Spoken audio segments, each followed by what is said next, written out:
Welcome, Trust Builders. I'm Sue Dyer, and this is Lead with Trust, where we explore how leaders can build their business on a foundation of trust and reap the rewards of becoming the top performer in their market. Leaders that understand how to use and leverage trust are uniquely positioned to disrupt their industry and dominate their market. Distrust of businesses and business leaders is at an all-time high. Trusted businesses must have trusted leaders, and your team, your customers, and your vendors are waiting for you to step up and elevate the level of trust in your business. My hope is that this podcast can help you start your trusted leader journey. Hey, Trust Builders. This week, we are in for a treat. I interviewed Kate Erickson. She runs the back end of Entrepreneurs on Fire, which is really a renowned entrepreneurial business podcast that is a daily podcast. It was the first daily podcast, and they have over 100 million downloads.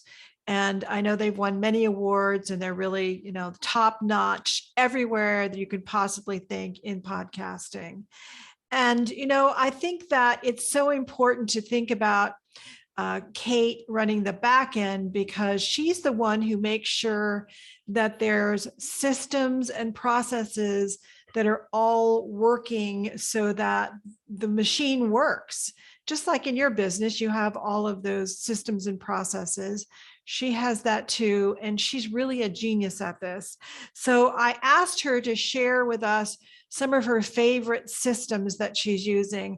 And I think this is so important for leaders right now, because with the pandemic, it shifted, everyone's working remotely, or there's a blending of in-person and remote. And so we need more processes and systems to help us really work cohesively to outside and inside, wherever we might be. And this is really something that Kate's been doing for years and years.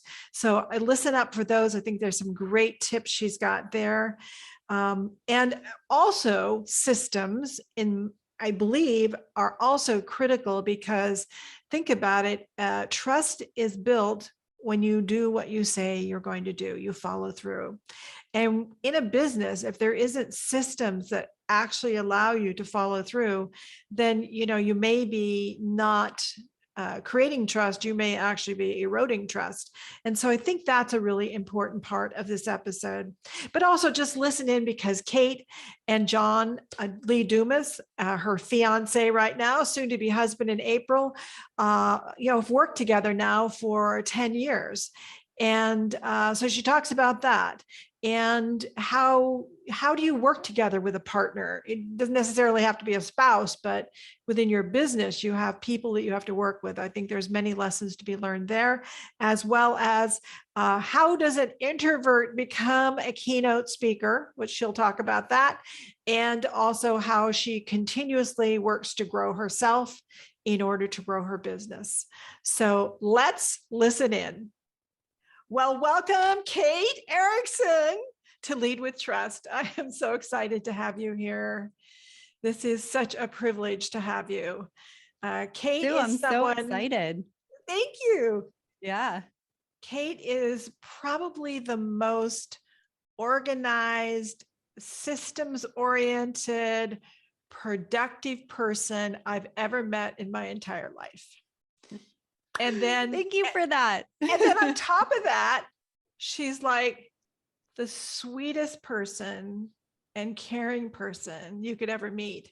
And I loved on Entrepreneurs on your LinkedIn, you have Entrepreneurs on Fire, but you have your title as Heartbeat. Oh. And I thought, well, that exactly describes you. Oh, thank you, Sue. That's so sweet. Thank you so much. Well, it's well-deserved. I have sat in your office, and you have helped me through many, many things that were just really quite remarkable. Yeah.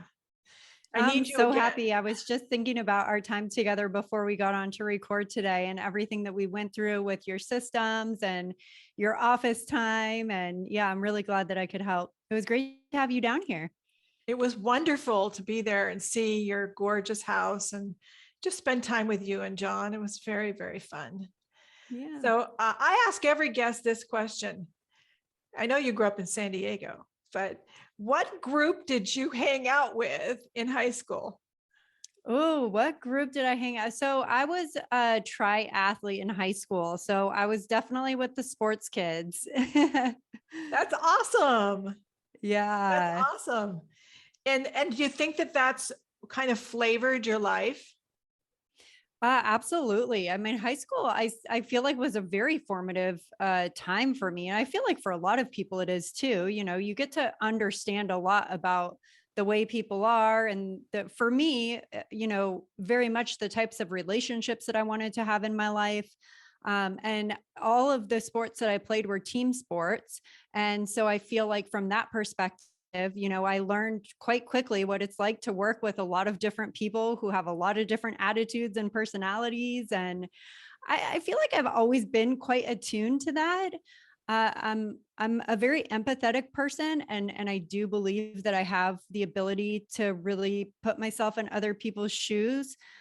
So yes, I do feel like that has guided me a lot on my journey, and really I owe that to my parents because they were the ones that pushed my sister and I to really get involved in sports from a very young age. So without that, I probably wouldn't have made it onto my high school team. So Yeah, I find it so interesting that that we don't really realize how the stuff that happens in high school, which you most of the time would think, well, that was high school, that's not really anything, really is doing some significant forming. You know, I'm Mm, raising my grandson who's 17 and in high school, and I look at, and I have another grandson that's about to graduate from high school, and another one that's a sophomore, and I watch them and I see, well, you can just see how they are evolving into who they're going to be, mm, right? Just by how they kind of react within high school. And absolutely. yeah, so I think everybody out there that's a parent, think about that. What your kids are doing, you know, you can't control them, of course, who they are, but they are evolving into whom they're going to be. And some guidance is helpful. Although with teenagers, guidance is not easy. Do it early and do it often. Oh man, I've heard that a lot from parents. I can't vouch for myself, but I believe you. Well, this is my second time around, and it's a lot harder this time, I have to say. It was a lot Really? easier when my children were younger. Hmm. Um, it's just much more difficult now, you know, even when they were little, because when my kids were little, you just opened the door and they went out and they went playing. And they'd Right. ride my son would ride his bike all over town and visit, be Hmm. with his friends and do a pickup game here. And now it's all choreographed by the parents. Yeah, a little bit different. It's very different. Yeah. And when I was a kid, my mother would just open the door and say, "Come back when it's dark." And Come you back for ate dinner. where you were hungry, you just ate at whatever house you were at. So it has definitely changed.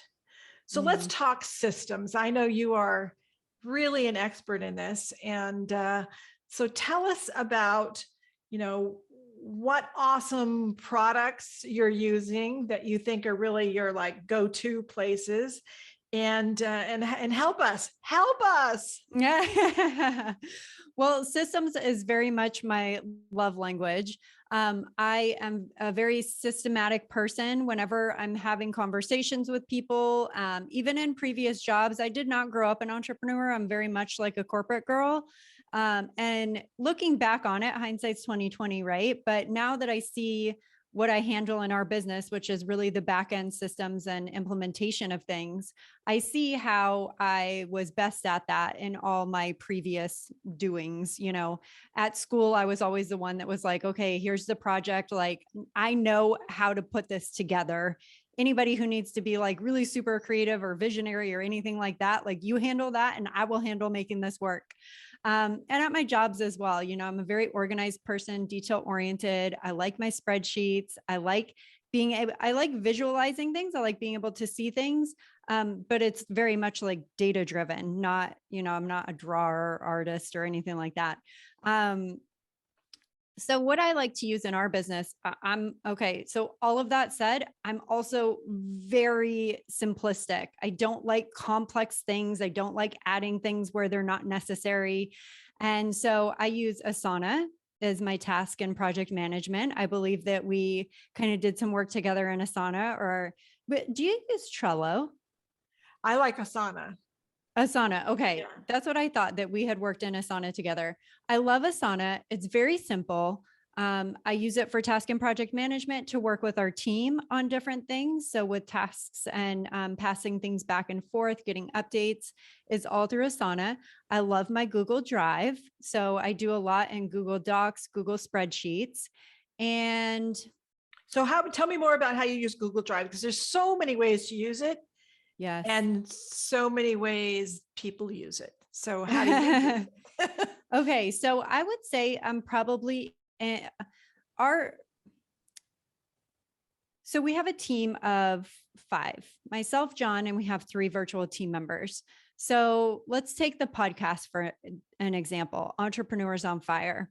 We have a daily show. That's a lot of guest coordination. That's a lot of date and time organization. That's a lot of information on each of our guests. And all of that has to live somewhere so that everybody's on the same page, because some part of our podcast process, from the time that we identify a guest to having them go through the application process, to being approved to be on the show, to scheduling their interview time, to submitting all the information that we need from them, to them actually getting on with John, to that episode being recorded, edited, uploaded, scheduled, show notes, you know this too. So Google Drive, Google Spreadsheets specifically, we have a spreadsheet that runs all of that. We know who's being interviewed, their contact information, the date that they're being interviewed on, the topic of their episode, the bullet points that we're using to lead that conversation, when their episode goes live, what sponsors are going to be on that episode that goes live, the date that it goes live. I think I already mentioned their contact information. And so what's beautiful about what I think one of the biggest benefits of using Google Drive and this Google spreadsheet specifically is that there are 5 of us that are each responsible and involved in different parts of that process. And as you know, Google Drive is live documents. So anytime there's an edit made or an update made, everybody sees that in real time. You don't have to make an edit on an Excel spreadsheet, save it as a new version, and then email it to everybody so that everybody can see that. It's just constantly being updated in the cloud. So that's one example of how we use Google Drive. I also use Google Docs for all of our sponsorship reads. So every month we do a refresh on our sponsorship reads where we're creating unique content for that sponsor based on John's voice. So they send us talking points, and then we put together something that is actually, John speaking about the product, service, or whatever the sponsor wants to promote. And doing that in a Google Doc allows us to always be sharing with the sponsor. Okay, you sent us the talking points. Here are those talking points in this Google Doc. Above that, I'm going to share with you the unique reads that we've created for you. If you want to comment on it, if you want to make any edits or changes, we can work in this document together and always be on the same page, always see everything in real time.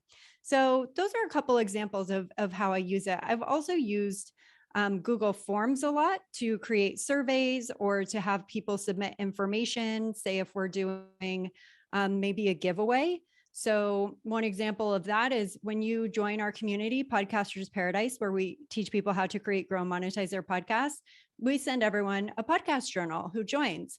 So in order to get everyone's shipping information so that we can send them the podcast journal, we just link a Google form in their welcome email so that they can submit their best mailing address. We can get that journal out to them. So we use it for a lot. You make it sound so easy, but I know there's a lot to it. So, but yeah, it's okay. I love that because I talk to a lot of people about Google Drive, and it's like some people say, well, you should have an individual one. No, you should have a company one. You should like, come on. Oh, yeah. I know. There's so many different. So differently. Yeah. Mm-hmm. Yeah. So what else do you like? Asana and Google. Asana and Google. Okay. What else do I use for systems?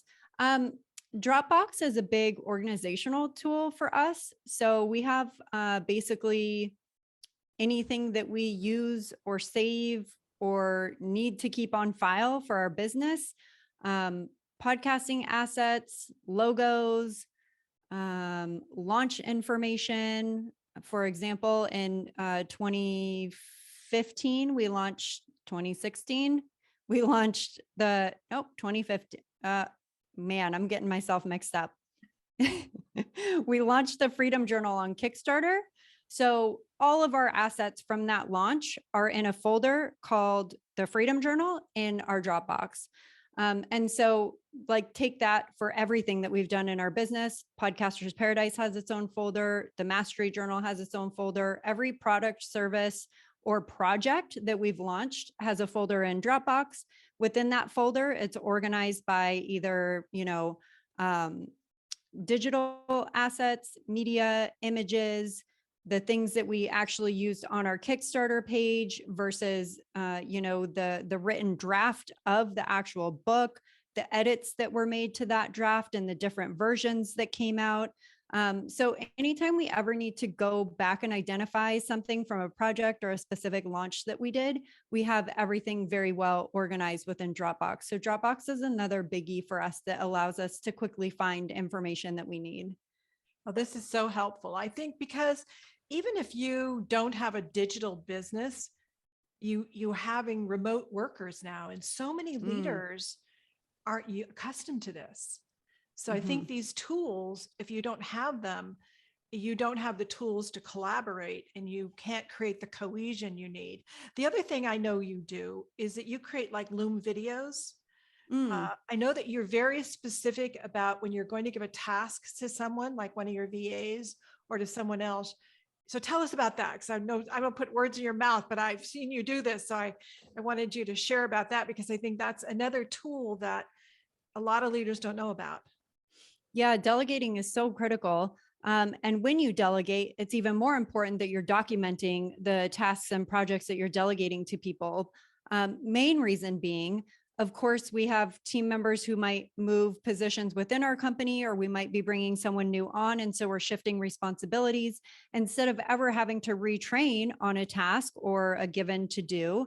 If you have that documented with something like a video, then it's very easy to share that with somebody who would be taking that over, saving you a ton of time or saving whoever on your team is responsible for training. So every time we create a task or a to-do or delegate something to one of our team members, we use Loom, which is it can be a Chrome add-on, or you can grab it off of Google, LOOM, and it's essentially a screen recording tool. So you can record your screen, you could record yourself if you'd like, you record your voice, you could record computer audio, and essentially you're walking through whatever you're delegating and showing somebody else how you would like it performed. So we do this with all of our tasks. Again, it also allows for whoever you're delegating that to, if they ever have questions or need to refer back to that, instead of having to come to you to ask you, they always have that video tutorial available. So when we create our systems and processes, we've used a tool called Suite Process. We've also used a tool called Process Street. Both of these are incredible tools. They act very similar to one another. And what they do is allow you to, Sue, if you remember all the systems that I helped you create, remember how I had a checklist and it was outlined in that PDF document? Yeah. That was, so that was an export from this program where you put in each of the steps. You can include images, you can include text, you can include links, you can even embed videos like the ones that you create on Loom. And so that all lives together. So if I were to ask one of my virtual team members, hey, I'd like you to take over the responsibility of creating our weekly email roundup, then I could have everything in one place for them from start to finish of what needs to happen for that task to be completed. So I could link out to things that they need to be aware of. I could have that video in there. And that's just, again, incredibly helpful for the person you're delegating to and for you for future if you ever need to reassign that elsewhere. Well, I think that there's so much benefit to that. And there's just so much need right now to know how to lead uh, employees that are no longer like sitting next to you. And Mm, you guys have been doing this for years and years and years. For most leaders, this is fairly new. And yeah. and like even in construction, where that's my background, a lot of people are at home, even though you have to be on site to build. So now you really have this mix of people who are both on site and not on site, and they're really spread around. So it's all very new and unique to them. One of the things Mm. I just want to bring up now is, okay, so everybody's seeing this lady has her act together, and and she makes it happen, and you can just see that that's the case. But what is the benefit of this? So tell us about what you and John do every day, every year. How much traveling do you do? Yes. Well, we are incredibly lucky to have location independence because our business is all virtual, and lifestyle freedom. So we can come and go as we please because of the systems and the things that we've set up in our business. We're able to, the business runs without us if it needs to. Of course, if we're taking off for long trips, that requires preparation. But to the point where a couple of years ago, we actually traveled for 90 days throughout Europe, had just epic trip across 17 different countries. We went on a Greek cruise that had 11 different stops. We were able to do that with our family and a couple of friends. And each year, that's our goal, is to take at least one big trip. And then, of course, we travel to visit family. We go on other either hiking trips or adventure trips. And we have a few conferences here and there that we attend every year. But traveling Europe is our big goal every year. And since 2016, we have done that every single year except for last year. COVID Of year. course, we're in a different time now when it comes to upping and traveling whenever you want. But yeah, we've been very lucky to be able to take these extended trips. Yeah, I think it's awesome. And just think about it. They have a daily podcast, and yet they're going away on a trip for 90 days. Yes, Yeah. the power of The systems. power of systems. There you have it. I hope you're enjoying the show. Sorry to interrupt, but if you're looking to improve any area of your life, one of the first things you'll want to do is to figure out where you are today and where the gaps are, and then really get clear on where you want to go. Visionary leaders need clarity, like human beings need oxygen. It's essential. That's why my team and I put together a great starting point for you on your trusted leader journey. It's called the Trusted Leader Profile, and it will allow you to take charge of the atmosphere in your business by helping you understand your trusted leader style and how you can elevate the level of trust in your business. With understanding, you can make better choices and grow the level of trust and your results. For being a listener to the show, it's 100% complimentary for you to access the profile. All you have to do is go to www.sudico.com/profile. And Sudico is SUDYCO. Again, that's www.sudico.com/profile. I really believe that the profile will help you understand the norms you bring to your business and unlock the next level of leadership for you.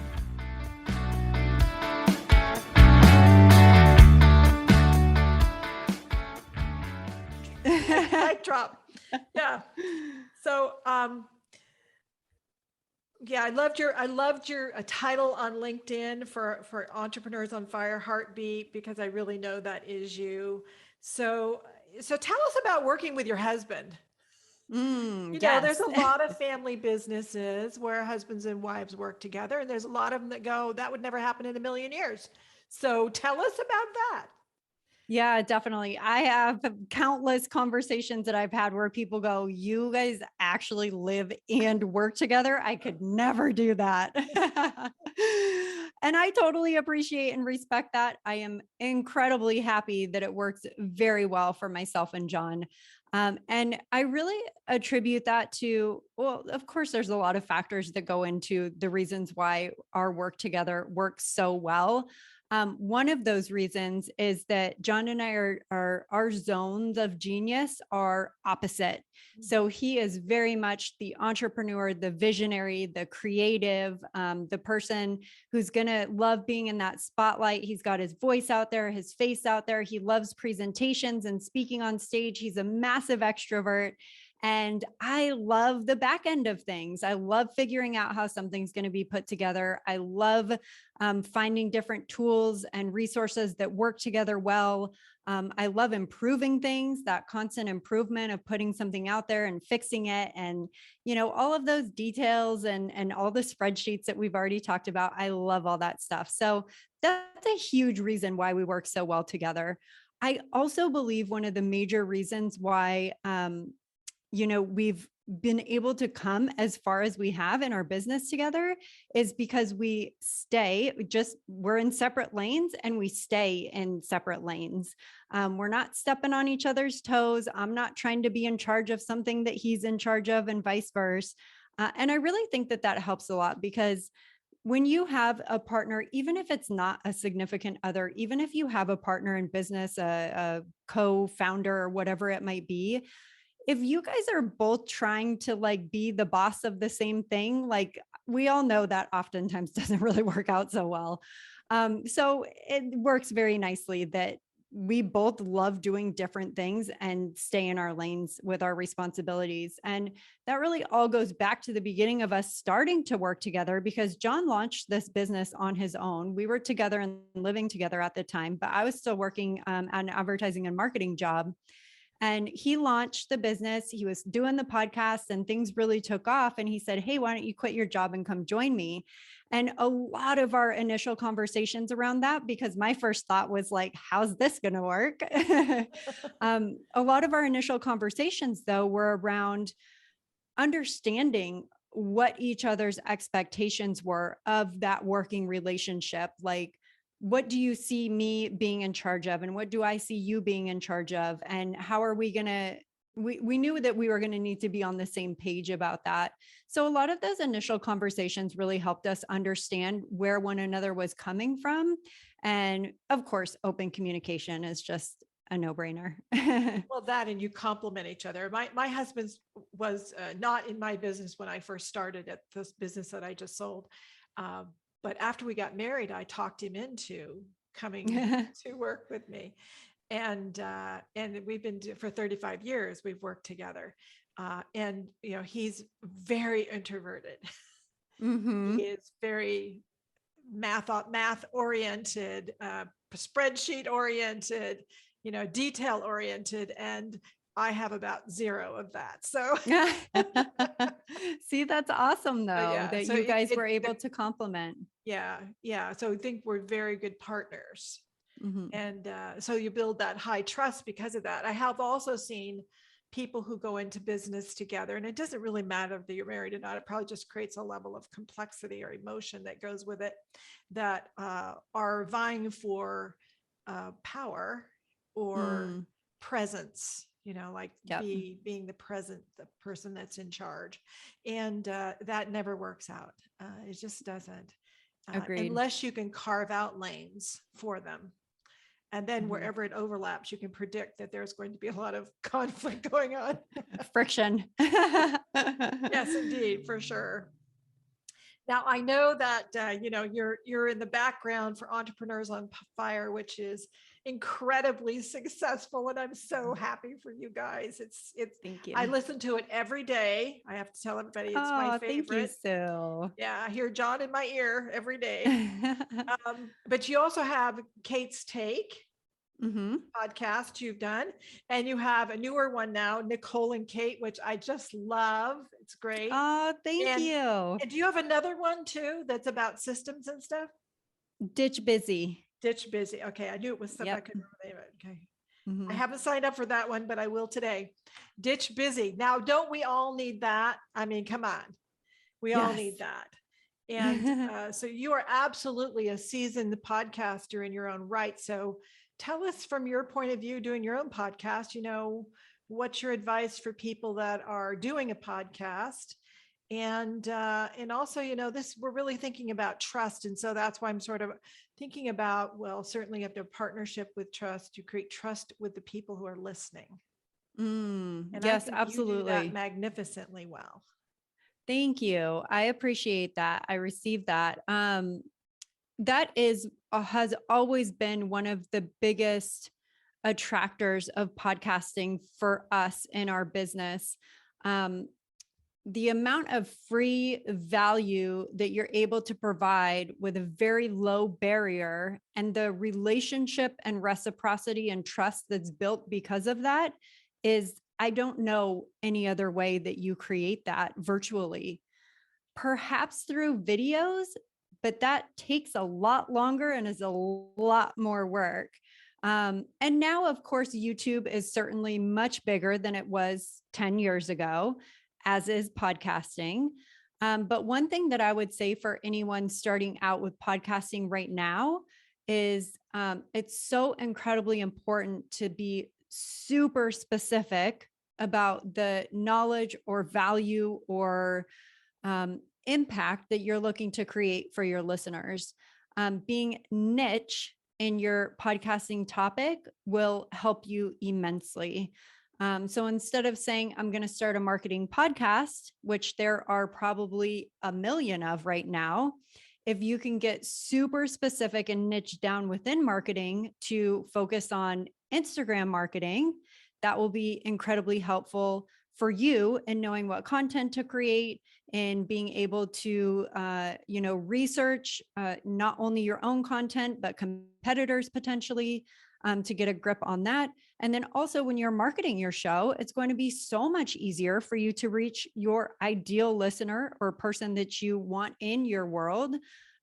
If you're able to very clearly speak to what it is that you can offer, not marketing advice, because for me as an entrepreneur, I don't want marketing advice. I want advice on, how to grow my Instagram followers as an example. So if I hear about an Instagram marketing podcast versus a marketing podcast and growing my Instagram following is my goal, I'm going to be listening to this podcast for sure. So niching is very, very important.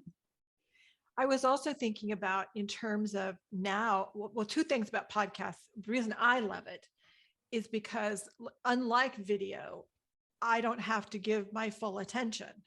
I mean, I walk 5 miles, 4 miles, 5 miles a day, and I have a podcast in my ear. When I'm doing laundry, I have a podcast in my ear. When I'm just cleaning the house, I have a podcast in my ear. I could not do that if it was video based. So to me, that's one of the things. There's no barrier to listening. Yes. And I also think that podcasting has come now where it is sophisticated enough that brands and businesses are going, okay, maybe we need to have a podcast. So what's your thoughts about that so that they can begin to build that kind of relationship with their customers or potential customers? I love it. I think that it's such a no-brainer way to give a brand that added personality and the personal touch, like you said, to start creating that trust and that relationship with their customers. I remember hearing it was probably a couple of years ago now that Trader Joe's came out with a podcast. And I thought, that is so smart. I already love Trader Joe's. I already love going in there because everyone who works there is so nice.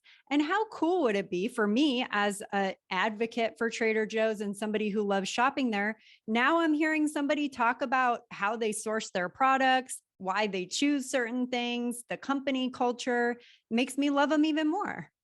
Absolutely. So listen to that. Think about that. Those of you who think, well, I'm not a personality, but if you have a business, maybe even a large business, because I've been working with some larger brands now, you need to think about maybe you need a podcast. And I think what you just said before is smart too, because, okay, look at the array of podcasts, but maybe you need to niche it down into something very specific that you want to achieve, even if it's just for that year, because you could shift the niche for the next year. You could move it around depending on what you're trying to accomplish. I think I just love podcasts. I just love them. I think I keep telling my grandson, it's changing the world. You can learn anything you want about anything. All you have to do is find a podcast and listen to it enough. I was just listening to one that's by a Stanford professor of neuroscience, and he's Mm, also an ophthalmologist at Stanford. It's called the Huberman Lab. And it's all about neuroscience. I mean, it's very like you can cool. learn anything you want on a podcast. Yeah. I And also think, like, speaking about bigger businesses and brands too, I also think that it's a consideration for internal purposes too. I always feel like an internal podcast could be a huge win if you're looking to provide something extra for your employees, a good way to get out company information to inspire your team. I also think that that's a consideration too. I think that's a brilliant idea. Yes. One Mhm. of the things too that I've been thinking about doing is a private podcast. Like if someone comes and joins my coaching, one of the things I'm doing is my goal as I retired now, so is to get 1 million leaders to sign a pledge that they will build their business on a foundation of trust and then help them achieve that. Hmm. So I figured if I can get that community of people who are committed to this, we could do a private podcast and just share with them specifically uh, ideas and stories and hot seats, the whole gamut to help them learn what they can do and how they can do it and how other people are doing it so that they don't give up. Absolutely. Yes, I love that idea. And now with different platforms offering these subscription based podcasts, it would be very easy for you to keep that private and only available to your clients in this example. That's so cool. So very cool. Mhm. So I know you were the keynote speaker at PodFest. Congratulations. Thank I saw you. you up there. It's so cool. Thank you so And much. so tell me about that. I know you're an introvert and Mm. this is probably not your bliss. So tell us about your keynoting at PodFest and what that was like for you and how do you trust yourself enough to do this? Yeah. So I started speaking back in 2014, much to my own amazement, because as I said earlier, I'm a total introvert. I never thought that I would get out on stage and be a speaker.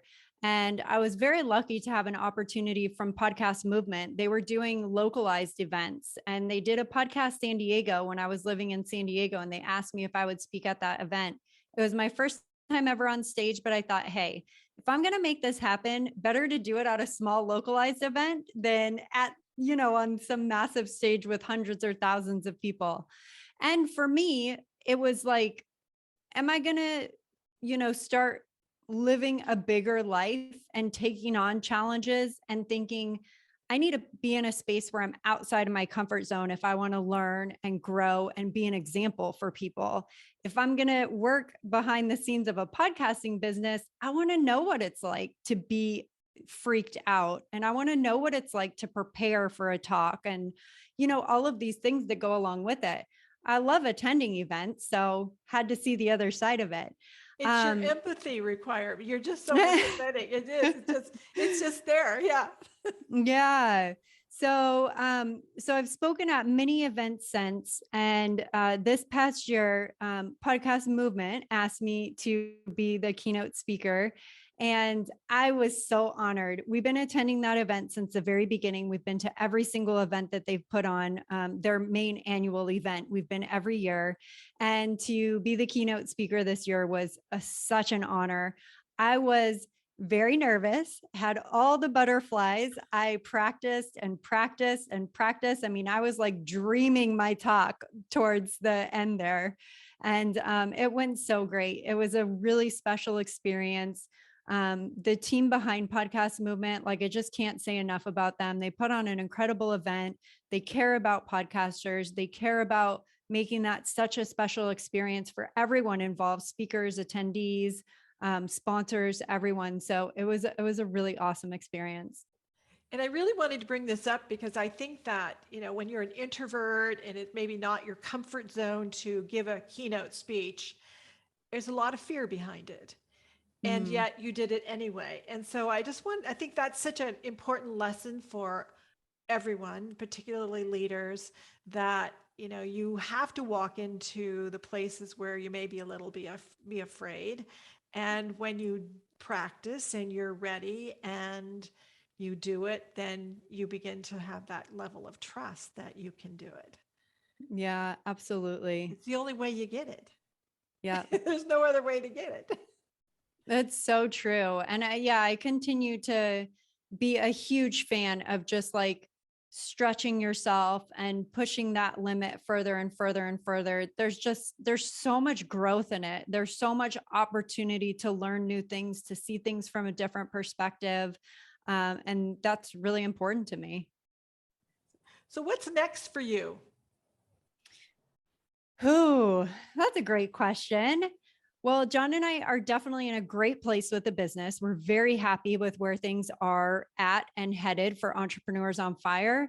We're loving our lifestyle freedom, that location independence that I talked about earlier, that allows us to travel and do incredible things, spend time with family and friends.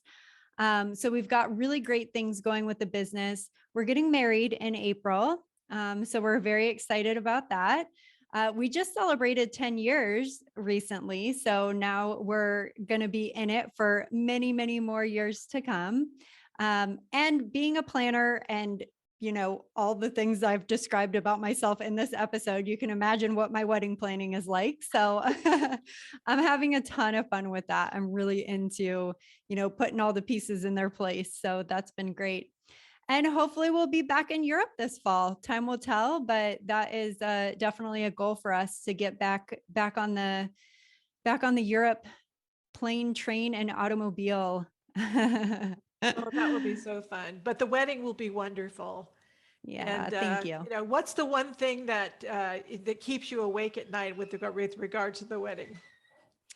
Ooh, you know what? Right now, so we're getting married in Puerto Rico where we live, and everything that we do is going to be outdoors. April is a really beautiful month, but we're in the tropics. We're in the middle of the Caribbean, so rain can come at any time. So if I had one thing that I'm like just crossing my fingers for, it's that the rain stays away. I got married on April 1st, April 1st, and it was beautiful. And then we were going to get married at 5 o'clock. At 4 o'clock, clouds came over.